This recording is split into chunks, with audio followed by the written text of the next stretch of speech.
కోల్కతాలో maritime conclave Sagar సంకల్పలో జరిగిన సభకు రక్షణ మంత్రి రాజ్నాథ్ సింగ్ ముఖ్య అతిథిగా హాజరయ్యారు. ఈ సందర్భంగా రక్షణ మంత్రి మాట్లాడుతూ ఈ రోజు మనం ఒక పెద్ద పరివర్తన కాలం గుండా వెళుతున్నామని, ప్రపంచ స్థాయిలో కొత్త పరిస్థితులు వేగంగా ఉద్భవిస్తున్నాయని పేర్కొన్నారు.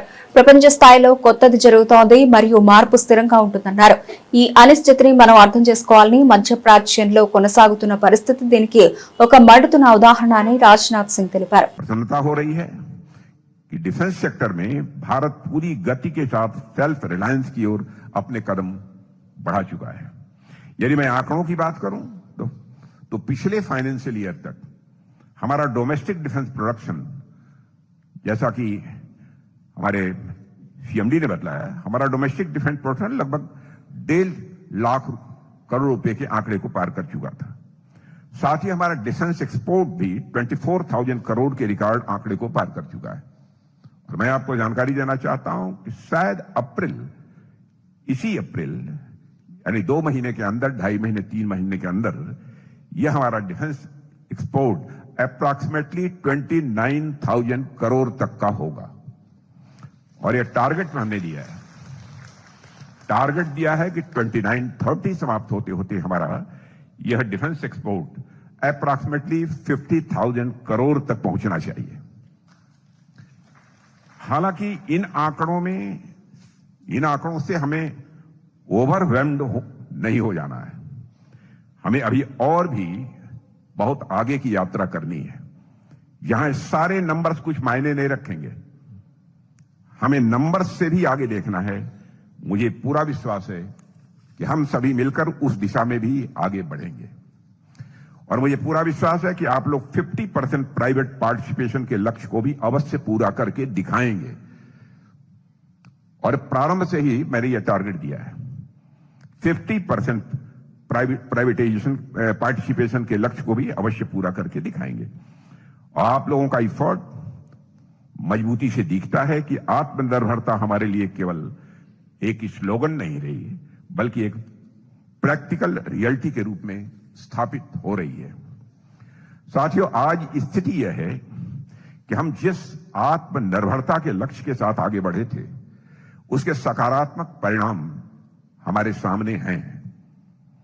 आज भारतीय नौसेना के लिए भी जितनी वारशिप और सबमरीन्स ऑर्डर पर हैं, वे सभी भारतीय शिपयार्ड्स में बन रही हैं।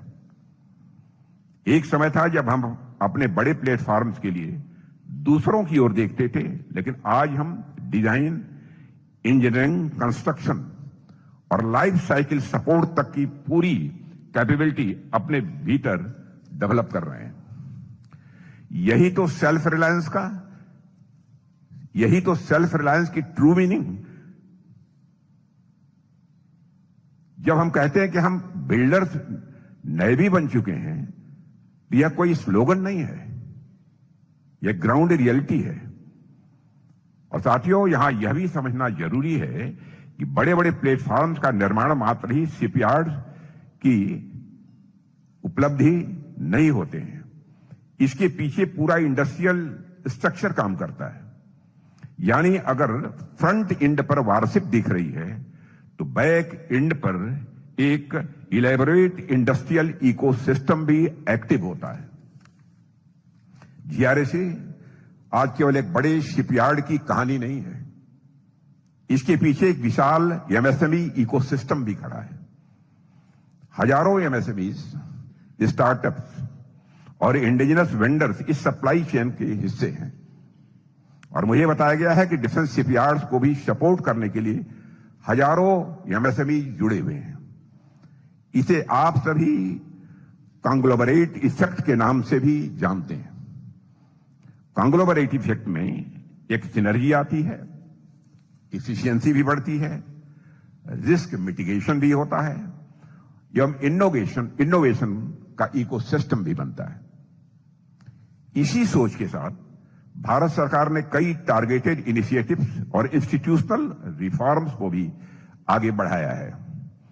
लेकिन मैं इसे केवल पॉलिसी लैंग्वेज में ही नहीं रखना चाहता हूं। बात सीधी है, अगर हमें भारत को शिप बिल्डिंग में आगे ले जाना है, तो हमें इंडस्ट्री को कॉन्फिडेंस देना होगा। इसी भावना से हम अनेक फाइनेंशियल असिस्टेंस स्कीम्स भी लेकर आए हैं। लॉन्ग टर्म फंडिंग के लिए हमने डेडिकेटेड मैकेनिज्म बनाया है। एफडीआई नॉर्म्स को लिबरलाइज भी किया है। हमने पीपीपी मॉडल को इनकरेज किया है।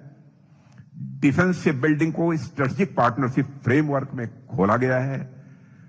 मैरीटाइम इंडिया विजन 2030 एवं मैरीटाइम अमृतकाल विजन 2047 के तहत world class ship building clusters develop करने के लिए करीब 3 लाख करोड़ रुपए का इन्वेस्टमेंट प्लान भी किया गया है। साथियों, आज कोस्टल एसेट्स में क्लस्टर्स डेवलप किए जा रहे हैं। हमारा लक्ष्य साफ है कि 2030 तक हमें टॉप 10 शिप बिल्डिंग नेशंस में स्थान बनाना है और 2047 तक तो हमें टॉप 5 में पहुंचना है। और यह ड्रीम बड़ा तो है ही, लेकिन मैं मानता हूं इम्पॉसिबल नहीं है। और यह केवल सरकार का लक्ष्य नहीं है, यह हम सबकी जिम्मेदारी होनी चाहिए। और यह इंडस्ट्री, वर्कफोर्स और पॉलिसी सिस्टम तीनों की शेयर्ड रिस्पांसिबिलिटी बनती है, ऐसा मैं समझता हूं।